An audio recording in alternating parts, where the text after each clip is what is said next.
Bismillahirrahmanirrahim. Assalamualaikum warahmatullahi ta'ala wabarakatuh. Alhamdulillah. Alhamdulillahi rabbil alamin. Wabihi nasta'inu ala umurid dunya waddin. Wassalatu wassalamu ala ashrafil anbiya'i wal mursalin Sayyidina wa maulana Muhammadin wa ala alihi wa ashabi ajma'in. Allahumma salli wa sallim wa barik ala Sayyidina Muhammadin al-Fatih lima ughliqa wal khatimi lima sabaqa nasiril haqqi bil haqqi wal hadi ila siratikal mustaqim wa ala ali haqqa qadrihi wa miqdar adim. Rabbi zidna ilma warzuqni fahma.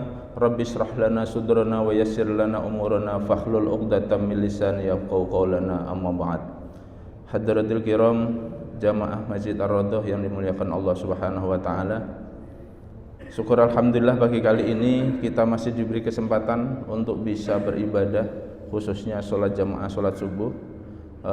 Walaupun kondisinya hujan, tetapi alhamdulillah kita masih diberikan kesempatan kesehatan dan kebersamaan.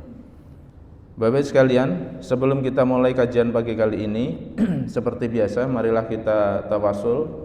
Kita hadiahkan suratul Fatihah wabil khusus kepada mu'alif hadzal kitab, pengarang kitab ini, Minhajul Abidin, agar diberikan keberkahan, kemanfaatan ilmu yang telah dicurahkan oleh Imam Ghazali.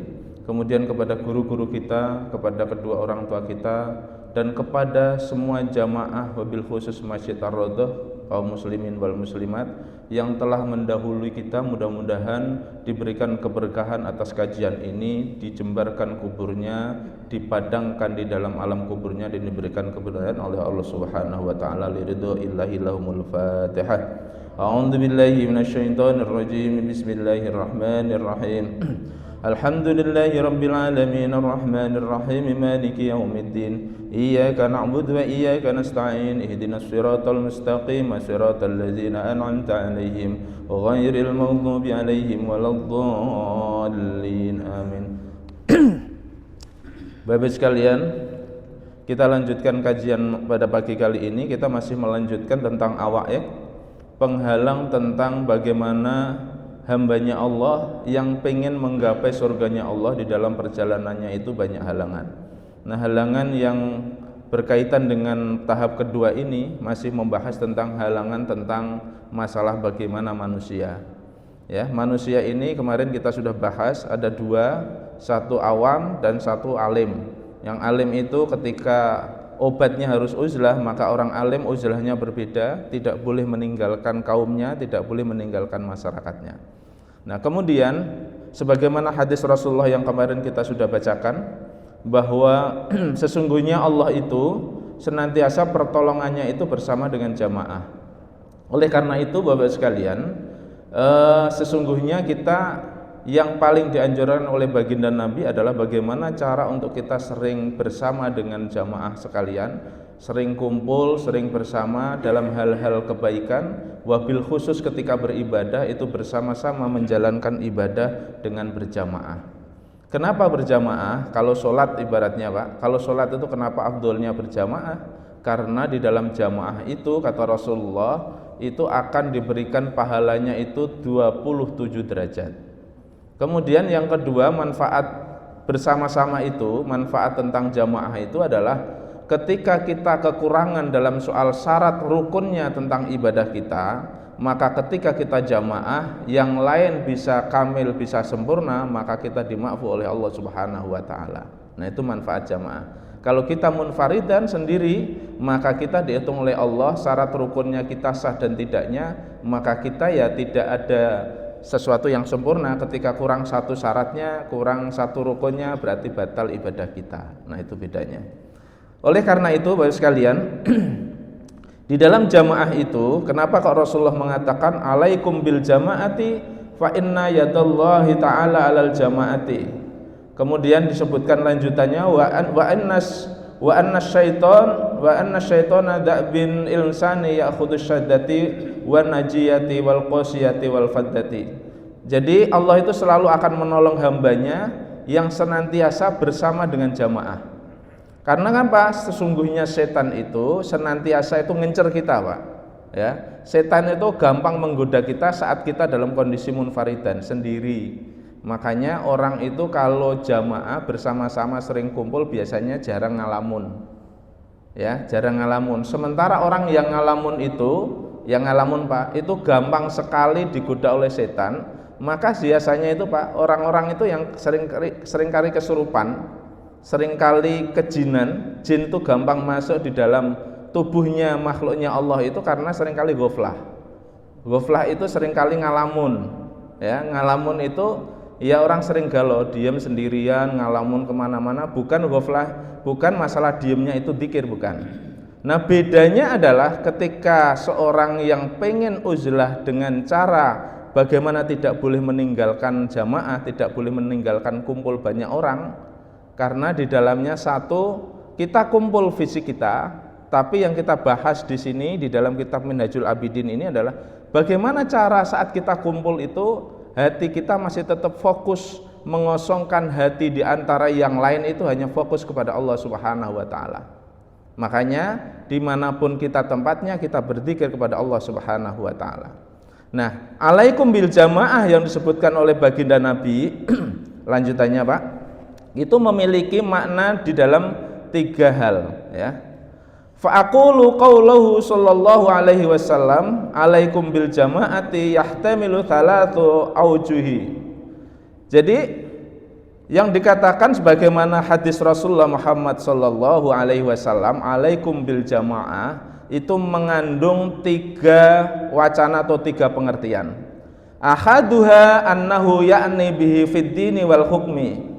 Yang pertama, alaikum bil jamaah itu punya pengertian ya, perintah Rasulullah itu hendaklah engkau bersama dengan jamaah itu punya pengertian bahwa sesungguhnya yang dimaksudkan di dalamnya itu berkenaan dengan masalah agama dan hukum ya. Idza la tajtami'u hadhil ummah ala dhalalah, karena sesungguhnya kalau kumpul-kumpul ya dalam hal kesesatan, dalam hal yang jelek, maka umat tidak dianjurkan untuk bersama-sama. Misalnya itu, wah berarti dianjurkan untuk kumpul-kumpul bareng-bareng tapi dalam soal kejahatan dan kemaksiatan. Bukan itu. Maksud yang dimaksudkan hadis ini adalah bagaimana pentingnya kumpul yang tidak berkaitan dengan dolalah, kesesatan. Ya. Fakharikul ijma'i wal hukmi bi khalafin ma alaihi jumhurul ummah wasidati anhum batilun wa dolalun. Karena sesungguhnya melanggar kesepakatan dan hukum serta menentang atas apa yang menjadi kesepakatan mayoritas dari ulama atau orang banyak, kemudian menyendiri dalam rangka hal yang baik itu sesungguhnya batilun wa dolalun, sesungguhnya batil dan sesat. Halo Pak, niku kalau ada orang yang kira-kira ndak mau jamaah, ndak mau kumpul, ndak mau kira-kira dalam hal kebaikan nih Pak, ya diajak nyun sewu kerja bakti bareng-bareng jalan sehat kok enggak, itu kurang baik itu Pak. Jadi tapi kalau diajak kira-kira bersama-sama hal yang tidak baik, nah itu menyendiri itu malah yang baik. Itu maksudnya begitu. Wa imma ya'tazila anhum li shalihi fi dinihi falaisa hadza min dzalik. Adapun apabila uzlah ya dari masyarakat dalam rangka untuk kebaikan di agamanya, falaisa hadza min dzalik, maka itu bukan termasuk sesat, Pak. Contoh kecil, kayaknya kumpul-kumpulnya cukup, jamaahnya cukup ya, kecuali yang Jumatan dan sholat jamaah Pak, nah itu berbeda. Jadi saya kayaknya ini pengenlah kayaknya mungkin menambah tadarus saya, menambah Quran saya kayaknya tadarus. Nah kalau yang itu bukan termasuk hal yang batil Pak, hal yang itu termasuk hal yang soleh gitu. Kemudian Bapak sekalian, yang kedua ya, jadi memang kumpul jamaah itu sangat penting dalam kesehatan jiwa kita Pak. Orang yang sering menyendiri dalam fisiknya itu berat Pak. Karena apa? Namanya introvert. Jadi dia introvert itu, orang yang introvert itu sering memendam diri, itu memerangi dalam hal soal bagaimana dirinya tentang pergolakan batin antara makhluk setan yang ada di sekitar kita, kemudian dengan jiwa kita, itu luar biasa beratnya. Jadi goflahnya itu lebih tinggi. Nah makanya kalau sering kumpul itu kan orang sering gampang itu tidak gampang susah kalau sering bersama-sama dengan banyak orang. Nah sholat jamaah itu kenapa kok dianjurkan Rasulullah ya, wakilah di dalam satu mazhabnya di luar Syafi'i itu ada yang mengatakan sholat jamaah itu wajib hukumnya, bukan sunnah muakkadah ya, karena sholat jamaah itu Pak di dalam hubungan muslim itu berfungsi, maupun kumpul-kumpul itu berfungsi untuk mengenal antara satu dengan yang lain ya, karena ibadah itu di hadapan Allah itu bukan hanya ibadah mahdhah. Ibadah mahdhah itu ibadah-ibadah yang memang sudah ditentukan oleh Allah, tapi banyak ibadah-ibadah yang berkaitan dengan tingkat sosial. Nah kadangkala ibadah di tingkat sosial itulah yang kadang membuat Allah jatuh hati karenanya. Nah itu yang kedua, makna dari alaikum bil jamaah itu memiliki makna wasani alaikum bil jamaati bi alla tanqata'u anhum fi jumu'ihim wa jama'atihim wa nahwiha. Jadi yang dimaksud alaikum bil jamaah itu yaitu tidak memutuskan, dirimu tidak memutuskan dari banyaknya orang dalam hal sholat Jum'ah ya Pak, Jum'ah, kemudian dan sholat jamaah, sholat id dan lain sebagainya. Jadi yang dimaksud alaikum jamaah itu harus sholat Jum'ah itu harus bersama, jamaah itu harus gitu kan Pak, termasuk sholat id itu juga harus bersama. Jadi enggak, kalau sendirian itu tidak dianjurkan. Nah itu kenapa demikian? Nah ini alasannya Pak, yang kedua itu fa inna fiha quwwatid dini wa kamalil islami, karena yang demikian itu sesungguhnya sholat jamaah itu atau berjamaah itu di dalamnya itu mengandung kekuatan agama. Jadi agama itu kelihatan kuat itu kalau bareng-bareng Pak. Seperti kemarin yang sudah saya sampaikan, ada seorang yang nakal atau preman itu kalau sendirian itu nggak kuat Pak. Kenapa dia berani itu ya karena bareng-bareng. Sama kita itu akan kuat kalau dalam kebaikan itu senantiasa bersama-sama dan terorganisir dengan baik. Maka ada satu pepatah bahwa an-nidhamu al-haqqu bila nidhamin yaglibul batil binidhamin. Ada satu pepatah itu sesuatu yang baik itu kalau diorganisir, ditata, dikumpulkan dengan baik ya, kalau tidak ditata Pak itu akan dikalahkan sesuatu kemungkaran yang batil yang terorganisir dengan baik ya. Makanya Pak, kita itu kalau punya niatan baik itu harus bersama-sama ditata dengan baik, diorganisir dan ditularkan kepada bersama-sama dengan saudara kita.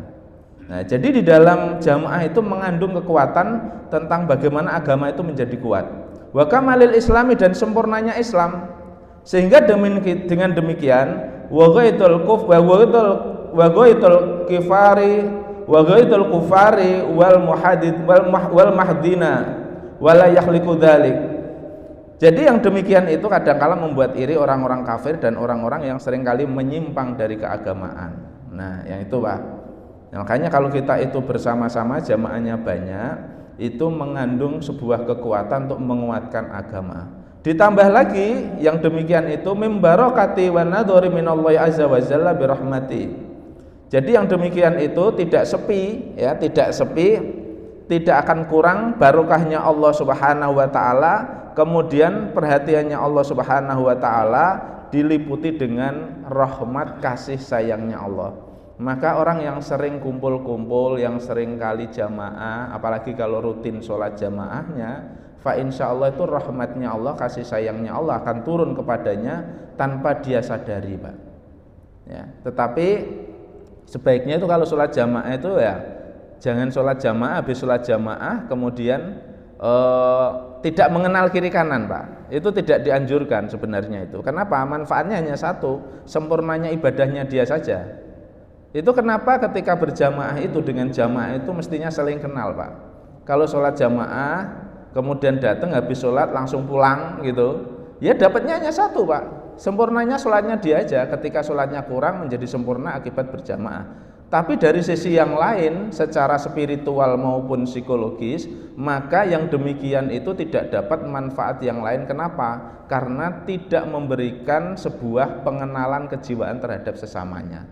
Padahal al-muslimu akhul muslim. Nah ini yang paling penting. Kenapa sholat jamaah bareng-bareng, ketika ada susahnya bareng, ketika ada senangnya digotong bareng. Nah itu manfaatnya itu karena berkahnya Allah Subhanahu wa taala.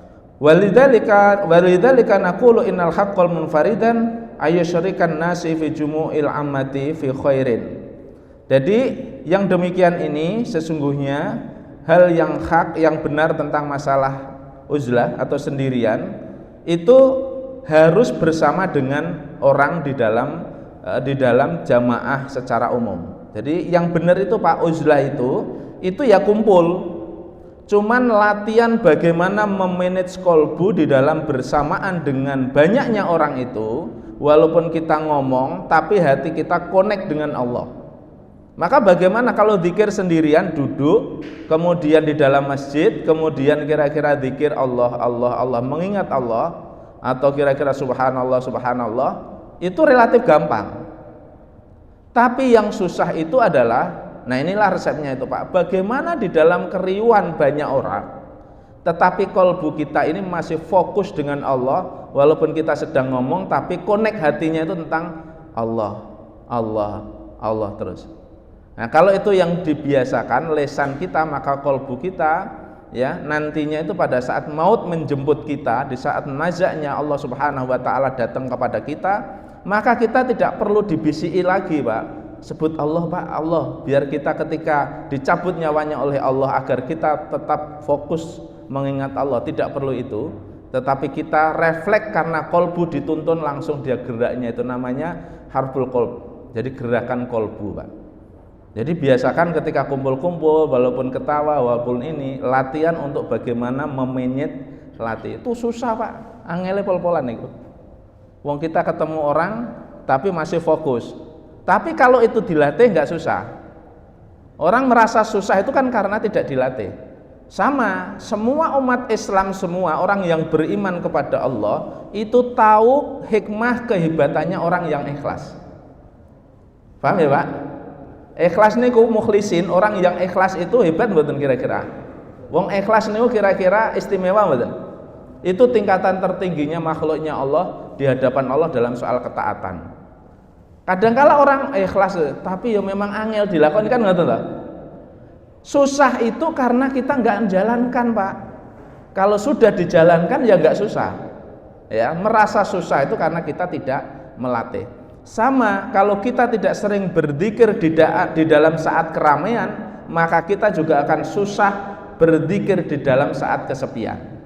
Nek mboten percaya jangan prakteke, kalau tidak berlatih itu walaupun Allah Allah Allah sendirian itu zikirnya itu, ya, ingat Allah itu. Nanti itu di tengah-tengahnya ya goflah Pak. Goflah itu melenceng. Tiba-tiba eling liyane, tiba-tiba lupa kemudian ingat yang lain-lain. Tapi kalau kita terbiasa connect begitu, Pak, insya Allah Allahnya walaupun di mana-mana sedang jalan, sedang mana itu connectnya ke Allah, Pak, insya Allah lebih enak. Dan seperti tadi, ya, man akhiro ajali biqauli la ilaha illallah dakhalal jannah. Barang siapa yang ajalnya itu di akhirnya itu kira-kira dia mengucapkan kalimat la ilaha illallah, ya, hadis Rasulullah ini sahih Pak, itu akan masuk surga bila hisab, masuk surga tanpa dihitung Pak. Jadi ono wong kira-kira nazak mati la ilaha illallah atau Allah Allah gitu Allah terus mati Pak, pun wis jaminane pun cerak karo Gusti Allah langsung tanpa hisab. Nah itu rumusnya hanya itu Pak. Jadi kita ini sebenarnya hidup di alam dunia, ibadah macam-macam, sunnah, wajib dilakoni kabeh itu sesungguhnya hanya mencari titik terakhir di terminal kita, momentum penilaian tentang bagaimana evaluasinya Allah itu di saat hanya mati, betul nggak? Hanya nunggu mati, dan matinya itu tiketnya itu tiket tentang masalah husnul khotimah dan menjadi kekasihnya Allah, hanya itu toh Pak, nggak ada yang lain. Kenapa kok ngaji begini, kenapa kok latihan tentang zikir kolbu, kenapa kok latihan begini? Hanya nunggu mati agar mati husnul khotimah, masih dalam kondisi ingat sama Allah Subhanahu wa ta'ala. Hanya itu, nggak ada yang lain Pak. Lah orang ibadahnya muter-muter nggak karuan, di akhirnya menjadi su'ul khotimah. Apakah ada? Banyak Pak. Kenapa? Karena tiket terakhirnya hanya itu pintu masuknya. Saat orang dalam kondisi bagaimana terakhir ditimbang oleh Allah dalam mautnya, kemudian maut ingat sama Allah. Nah, ingatlah, makanya kenapa kita butuh untuk latihan seperti ini, ya. Jadi yang demikian itu kita kumpul, kita uzlah Pak sendirian, ya. Innal haqqa munfaridan ayyusrikan nasa fi jumu'il ammati fi khairin wa ayyujanibahum fi sahbihi wa muzahamati fi syarril umuri. Tetapi dalam hal yang kejelekan kita harus jauhi, kumpul dalam hal kejelekan itu kita harus jauhi, ya, menjauh berteman dan berkumpul di dalam perkara-perkara yang tidak baik. Kenapa? Lima fiha min durubil afati, karena di dalamnya itu mengandung bahaya dan mengandung afat, ya, mengandung celaka pada diri sendiri. Jadi yang dianjurkan tuh kumpul-kumpul dalam soal kemaslahatan, Pak. Ya, nek di sini itu ya jalan sehat, olahraga, mau senam, mau kumpul, macam-macam itu, Pak. Yang baik-baik itu yang dianjurkan. Ya, kerja bakti, macam-macam. Yang positif itu yang dianjurkan. Yang negatif ya ndak, harus dijauhi, itu maksudnya. Yang ketiga, Bapak sekalian, alaikum bil jamaah itu punya pengertian kenapa Rasulullah menganjurkan begitu. Wasalatsu anna dzalika fi ghairi zamanil fitnah li rajulid dhaifin fi umuriddin. Jadi yang dimaksudkan alaikum bil jamaah itu sesungguhnya yang demikian itu adalah di luar waktu yang banyaknya fitnah, jadi di luar zaman fitnah. Ya, dan itu dikhususkan bagi orang yang sekiranya itu orang yang lemah di dalam perkara agama. Nah, jadi kumpul-kumpul. Tapi kalau orang kuat, wa amar rajulul basirul quwiyya fi amrillah, maka idza ra'a zamanul fitnah alladhi hadara Nabi sallallahu alaihi wasallam al ummah minhu wa amru bil uzlati fihi wal uzlatu aula lima fi khotihi. Jadi bagi orang yang kuat imannya, ya, bagi orang yang kuat imannya ini punya waskito, punya keimanan yang betul-betul tajam, kuat, maka perintahnya Allah selalu latihan di zaman yang fitnahnya banyak pun itu. Nyen saya Pak, ini gambarannya ngeten. Kalau panjenengan itu imannya, kalau orang biasa imannya itu enggak kuat, kumpul dengan orang-orang yang mursal bahasanya, nyen sewu, yang nakal-nakal, yang kira-kira gampang maksiat itu tidak dianjurkan, Pak. Tapi bagi orang yang imannya kuat, masih keker, kumpul hal yang begitu, itu karena dia masih bisa fokus dengan Allah, maka dia dibolehkan untuk kumpul di zaman fitnah yang begitu tuh boleh. Makanya kan ada seorang ulama yang dia dakwahnya itu bukan hanya di kalangan orang-orang yang sudah baik, Pak. Ada yang dulu namanya ada Gusmi namanya, yang dari Jawa Timur itu, itu dakwahnya itu di tempat-tempat lokalisasi, di tempat-tempat preman, di tempat-tempat nakal-nakal itu, Pak. Nah, itu hadis Rasulullah ini yang ketiga ini dimaksudkan bagi khusus orang yang imannya kuat. Nek enggak kuat jangan, Pak.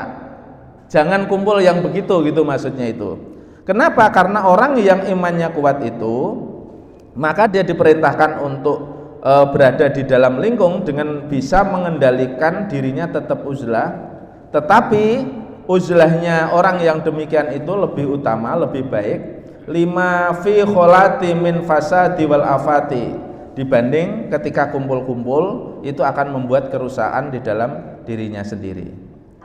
Wa yang bagilahu Allah yang qati'a min Allah yang qati'a min jumu'il islami wal khairatil ummah wa in arada ayyufrida anin nasi bimarratin. Jadi seyogianya bagi orang muslim tidak memutuskan dari kumpul-kumpulnya terhadap kebaikan secara umum. Kenapa demikian? Karena bila ingin memutuskan dirinya itu memutuskan dari kumpul terhadap orang sama sekali, baiknya jangan hidup di masyarakat biasa. Fal yaskun bisahikin jabalin, yang kemarin kita sudah bahas, Pak. Kalau orang itu pengen kira-kira mencil, ya, menyendiri uzlah beneran, jangan hidup di tengah masyarakat, tapi ngado gitu bahasanya, menjauhlah di puncak gunung. menjauhlah di tempat gunung, di puncak gunung, au batni falatin, atau berada di tengah padang gurun pasir. Sing ora ado lor ado kidul mboten kumpul-kumpul wong. Nek pengen gitu tenanan loh Pak. Tapi kalau kita itu pengen bagaimana soleh berada di tengah masyarakat, itu cara uzlahnya, cara bagaimana tadi itu mengobati racunnya tentang kesibukan manusia itu, tetap kumpul di dalam kesolehan, tapi memanage kolbunya untuk senantiasa fokus ingat terhadap Allah dan senantiasa zikirnya itu kuat di hadapan Allah Subhanahu wa taala. Itu latihannya. Nggih. Lah nek memang ora pengen ngono ya wis mlayu nang nggone puncak gunung atau nang padang pasir sing ado lor ado kidul. Nah, yang demikian itu sesungguhnya Pak, tsumma qultu wal aramil hadzal rijal wa aina ma kana illa wa yamkunullahu azza wa jalla min khuduril jamaati wal jamaati wa sairil jumu'il Islam. Maka ya, saya katakan, kata Imam Ghazali, orang yang demikian ini ya, itu akan senantiasa orang yang seringkali hadir di dalam jamaah-jamaah, di dalam sholat Jum'ah, di dalam kumpulan-kumpulan hal yang baik secara keislaman, maka orang yang demikian itu akan selalu ada dan akan selalu mendapatkan keberkahan dari Allah Subhanahu wa taala. Fayahduru li alla yufatihul khatta minha aidon. Kenapa demikian? Fa innal jumu'al islami minallahi ta'ala bimakanin wa intaghayyurun nas wal fasadan. Jadi yang demikian itu orang yang sering kumpul, hadir di dalam jamaah, sholat Jum'ah hadir, jamaah hadir, kumpul-kumpul pengajian hadir, ya, kemudian yang baik hadir. Orang yang demikian ini senantiasa diperhatikan oleh Allah dimanapun dia berada, dia akan selalu punya tempat di mata Allah Subhanahu wa taala. Nah ini Pak. Jadi sekalipun wa in taghayyiran nasu wal fasadu, sekalipun manusia itu menjadi berubah ataupun rusak sekalipun, orang yang demikian itu selalu dipikirkan oleh Allah, selalu ditempatkan oleh Allah menjadi orang yang senantiasa dijaga tentang kesolehannya. Mula Pak, nggak ada orang yang rugi itu ketika sering jamaah, sering kumpul dengan orang yang baik, terus itu enggak, dia nggak akan pernah, walaupun kondisi rusak di dalam alam masyarakat, dia akan selalu dijaga oleh Allah karena niatan baiknya dia bersama dengan jamaah tadi. Nah, kadzalika sami'na min halil ibdali annahum yahduru jumu'il Islam ainama kanat wa yasiruna minal ardi haitsu sa'un. Nah niki hal yang demikian itu kami dengarkan, ya, kami dengarkan, kata Imam Ghazali, dari apa yang dilakukan oleh wali-wali abdal. Wali abdal itu waline Gusti Allah yang senantiasa dia masih kumpul-kumpul Pak. Orang nggak tahu kalau dia kekasihnya Allah. Wali abdal itu selalu hadir, ya. Sesungguhnya annahum yahduruna jumu'il Islam, sesungguhnya mereka itu selalu hadir dalam kumpul-kumpulnya orang-orang Islam, ya. Aina makanat wa yasiruna minal ardi, ya, dimanapun dia berada, ya, sekalipun dia dalam kondisi berjalan di muka bumi. Nah orang yang demikian itu berjalan di muka bumi dalam kondisi yang dimanapun dia suka, ya. Dan bagi dia orang-orang wali abdal ini Pak, ini bicara tentang kekasihnya Allah. Wa annal ardu lahum qaumudun wahidun, karena sesungguhnya bumi bagi mereka, bagi wali abdal itu hanyalah satu jengkal bagi dia. Jadi bumi ini bagi orang yang kekasihnya Allah, wali abdal itu Pak. Siapa wali abdal itu? Orang yang kira-kira memang menjadi kekasihnya Allah, yang hatinya tidak pernah lepas tentang ingat kepada Allah, dan kemudian diberikan banyak kelebihan oleh Allah. Itu menganggap bumi itu hanya sejengkal itu Pak. Jadi dilangkai ya bisa, mau ke Arab Saudi, mau ke Amerika, itu bahasanya gitu. Jadi bumi itu di dalam pandangan dan rasanya wali abdal itu hanya sejengkal yang dia mau. Oleh karenanya dia nggak khawatir. Dan tidak ada wali abdal itu yang menyendiri, itu jarang Pak. Wali abdal itu selalu nyamar, orang yang kekasihnya Allah itu selalu bersama dengan orang banyak ini, sehingga kadangkala kita nggak ngerti. Nah itu latihannya itu begitu Pak. Mula nyun sewu, saya itu dulu itu pada saat masih di pondok kuliah itu Pak, pernah suatu saat itu saya naik bis itu dari Terboyo mau ke Wonosobo. Nyun sewu, itu ada orang berpakaian, pakai pakaian nyun sewu, pakaian adat wayang, tahu wayang Pak? Wayang itu pakai wayang itu di terminal itu Pak, bagi nyun sewu calo-calo itu dipermainkan di kayak orang gila gitu, diem aja gitu Pak. Begitu naik bis jurusan Wonosobo, orang ini ngadeg berdiri Pak, saya dapat tempat duduk, beliau berdiri karena berdesaan. Zaman dulu itu bisnya itu masih namanya Maju Makmur Pak, yang grek itu zaman tahun-tahun 90-an itu. Tapi pada saat di terminal dia dipermainkan orang-orang itu calo, wah di tangannya digini kayak orang gila, dipikirnya orang gila itu, tahu nggak Pak? Tapi karena saya terbiasa untuk diajar tentang bab tasawuf ini, ya disuruh untuk menilai orang itu dengan husnudzon, ada cirinya Pak. Orang yang gila, yang bukan dekat dengan Allah, itu biasanya lusuhnya itu kumuh dengan kondisi pasti tidak terhindar dari najis. Ya kumuh beneran itu Pak. Nah ini saya lihat beliau ini yang sepuh ini, ya yang sepuh ini, itu pakaiannya walaupun pakaian wayang kayak itu pakaiannya bersih Pak, bersih sekali. Pada saat dia digoda di ini dia diam aja, nggak protes, nggak apa-apa. Kayak orang itu naik bis, begitu naik bis berjalan. Karena saya duduk masih merasa masih muda Pak, jadi kasihan orang berdiri, saya persilahkan untuk duduk. Setelah beliau duduk itu beliau ngomong sama saya, kowe kok ngerti tonang gitu toh Pak, jawab. Kamu kok tahu tonang? Itu jawabannya. Padahal yang saya ada di dalam hati saya, ini orang ini bukan orang sembarangan. Ini orang itu sedang nyamar, sedang melatih dirinya itu berada di dalam makhluknya manusia itu, tentang kondisi agar dia itu tidak seperti orang terhormat Pak. Itu wali-walinya Allah. Jenengan tahu siapa? Ternyata begitu beliau turun, beliau itu adalah seorang aulia dari Temanggung Parakan. Beliau itu kakak kandungnya Mbah Mueminan Parakan Pak. Itu terkenal kewaliannya, yang dari karomahnya beliau itu selalu orang didoain itu makbul apa yang dia hajatkan. Nah itu Pak, ini itu kita itu kalau terbiasa bagaimana konek kolbu, kita akan bisa tahu siapa dia, bagaimana caranya, itu mulai melatih. Kenapa demikian? Karena yang memberikan sinyal itu hanya Allah Subhanahu wa Ta'ala. Jadi orang wali abdal itu Pak, disebutkan di sini, melihat bumi itu hanya sepejar sejengkal yang dia bisa lihat itu seperti bandingannya itu sejengkal langkah. Jadi nggak susah, mau kemanapun dikasih kelebihan oleh Allah Subhanahu Wa Taala. Wa fil akhbari innal ardo tuwalahum. Jadi di dalam hadis-hadis Rasulullah, di dalam yang dikisahkan di dalam hadis Rasulullah, sesungguhnya bumi, yaitu bagi wali abdal itu bisa dilipat.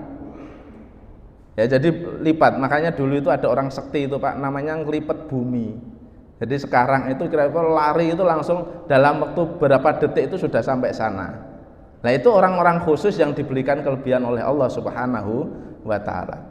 Apakah kira-kira manusia di Indonesia itu Pak, yang paling banyak itu orang yang dekat sama Sang Kholik, yang dekat sama Allah Subhanahu wa Ta'ala.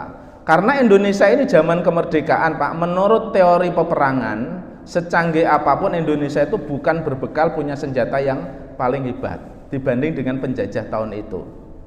Tapi bisa menang satu-satunya bangsa dan negara yang bisa merdeka dengan perjuangan di seluruh dunia itu baru Indonesia Pak. Maka kisahnya ini, kalau ini bukan khurafat Pak, walaupun itu tidak boleh dikembangkan tentang hal yang kira-kira lebih banyak. Contoh, dulu itu kalau ada penjajah, orang itu sekti-sekti. Karena apa? Zikirnya kuat, dilindungi oleh Allah, ketika ditembak nggak mempan ya di depan. Modalnya gitu Pak, hanya bambu runcing. Kan itu fakta Pak, fakta sejarah. Jadi ada pesawat terbang kalau lewat itu hanya didikiri gitu Pak, bahasanya itu dilempar sama tasbih itu bisa jatuh. Nah itu tuh zaman orang dulu. Dan itu memang ada di dalam hadis Rasulullah itu disebutkan orang-orang, maka di dalam Quran itu Pak ya, di dalam Al-Quran disebutkan ala inna min auliya ila khaufun alaihim walahum yahzanun. Sesungguhnya wali-walinya Allah, kekasihnya Allah itu tidak pernah memiliki rasa takut dan tidak pula hinggap di dalam hatinya rasa khawatir. Jadi berarti bom nang ngarep ya biasa aja Pak, enggak khawatir. Nah itu. Nah menciptakan itu kalau kita ini butuh latihan untuk itu. Makanya di dalam ketakwaan Allah itu tingkat spiritualitas di dalam keislaman itu ada tingkatannya. Takwa itu Pak.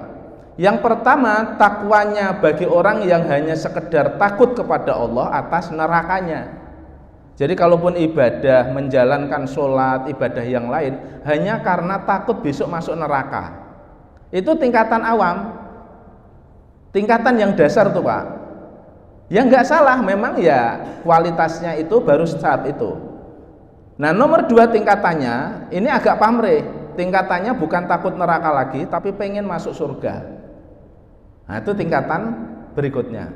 Nah tingkatan yang berikutnya lagi Pak, orang yang abid, hambanya Allah, yang dia bisa menjalankan ibadah sudah tidak pamrih itu namanya mukhlisin, dengan keikhlasan. Saya mau dimasukkan surga ya monggo ya Allah, enggak ya enggak apa-apa, supaya terserah engkau aja. Yang penting saya itu tidak kau campakkan, bahasanya gitu. Nah itu ibadah ketakwaan atas keikhlasan. Nah itu makom yang hampir tinggi Pak, belum tertingginya. Tapi makom tertingginya kalau sudah sampai di ikhlas itu ditingkatkan menjadi mahabbah. Orang yang beribadah kepada Allah dalam soal apapun karena rasa cintanya kepada Allah Subhanahu wa taala, Pak. Wong nek pun cinta, Pak, merasa kepaksa enggak kira-kira?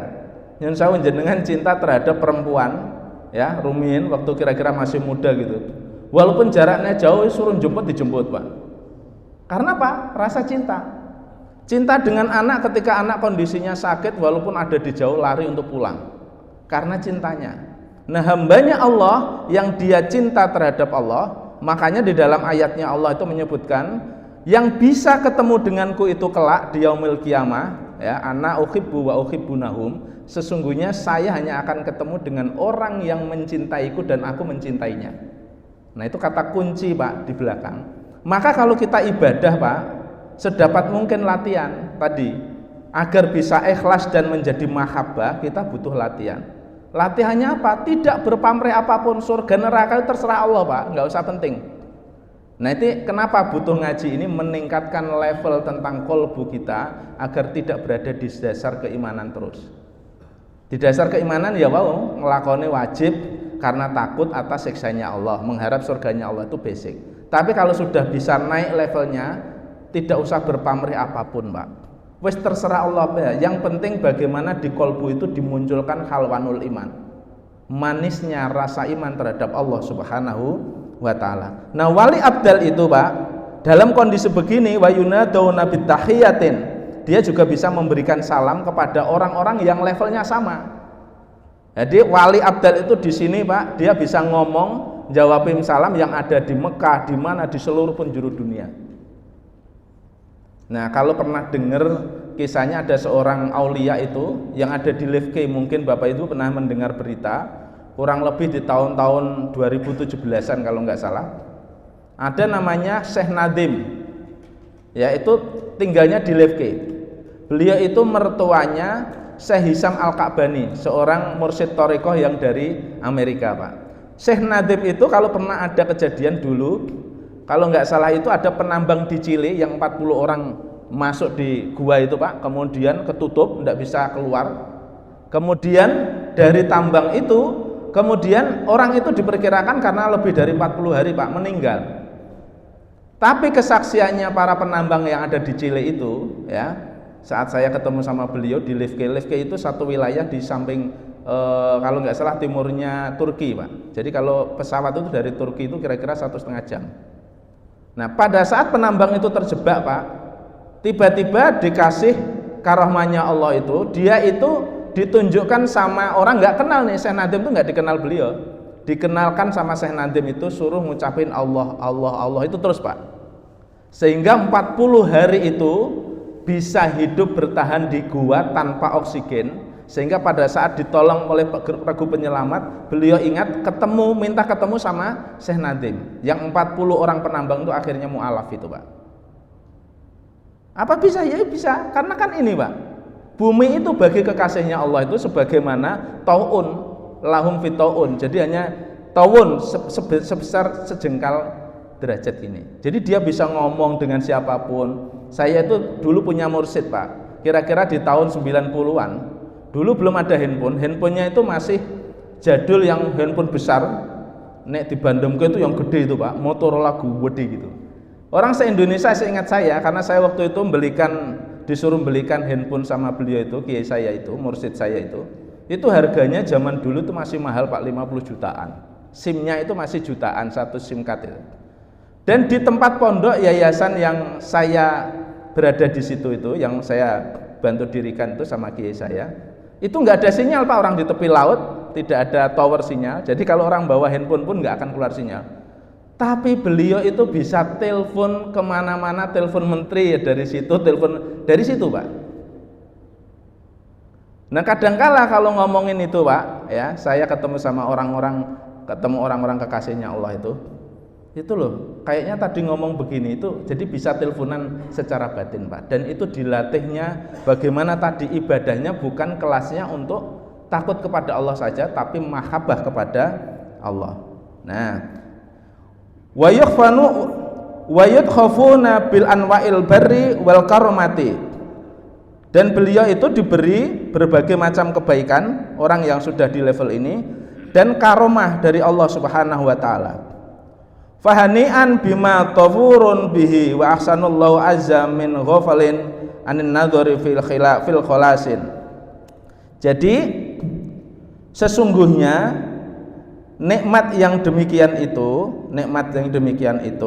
terhadap apa yang telah diberikan oleh Allah Subhanahu wa taala itu adalah suatu kenikmatan yang amat mulia karena tidak semua orang mendapatkannya. Wa ahsanallahu azaan, dan semoga Allah memberikan kebaikan dan kesabaran min ghaflin anit nadhuri fil khilafin, dan memberikan kesabaran dari orang yang masih lupa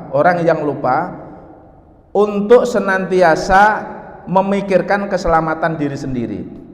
Wa ana li talibil ladzi lam yasilu ilal maqsudi ka'amsalina, dan juga Allah semoga menolong orang yang senantiasa mencari untuk selamat tapi belum ketemu dengan apa yang dimaksudkan. Nah maksudnya gini, Pak, ya doa ini, orang itu kan agar pengen menjadi ikhlas hatinya, tampaknya belum ketemu. Nah mudah-mudahan kita itu, walaupun demikian, kalau kita senantiasa punya himmah, Allah akan menolong makhluknya Allah yang demikian. Pengen ikhlas belum ikhlas, nek sholat masih ghaflah, nek dzikir juga masih ghaflah. Nah, kalau kita selalu ada di situ, mudah-mudahan senantiasa ditolong oleh Allah Subhanahu wa taala. Nah, demikian kita lanjutkan untuk minggu yang akan datang, Pak. Bagaimana kita mulai bisa latihan untuk yang pertama zikir di tengah keramaian, senantiasa mendapatkan sebuah kebersamaan. Billahi taufik wal hidayah. Wassalamualaikum warahmatullahi wabarakatuh.